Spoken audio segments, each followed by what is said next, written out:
House full 4 ଓ ଶାଦି ମେ ଜରୁର ଆନା ପରି ହିନ୍ଦୀ ଫିଲ୍ମର ଅଭିନେତ୍ରୀ କୀର୍ତ୍ତି ଖରବନ୍ଦା ନିକଟରେ ଏକ ଚିନ୍ତାଜନକ ଘଟଣା ସମ୍ପର୍କରେ ମୁହଁ ଖୋଲିଛନ୍ତି।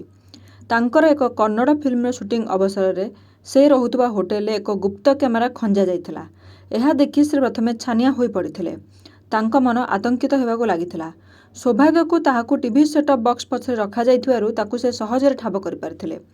ଏହାକୁ ହୋଟେଲର ଜଣେ କର୍ମଚାରୀ ରଖିଥିଲେ ବୋଲି କୀର୍ତ୍ତି ପ୍ରକାଶ କରିଛନ୍ତି।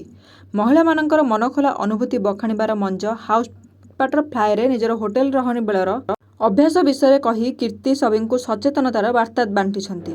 କୀର୍ତ୍ତି କୁହନ୍ତି ଯେ ସେ ଓ ତାଙ୍କ ସହକର୍ମୀମାନଙ୍କର ଏକ ପୁରୁଣା ଅଭ୍ୟାସ ଅଛି।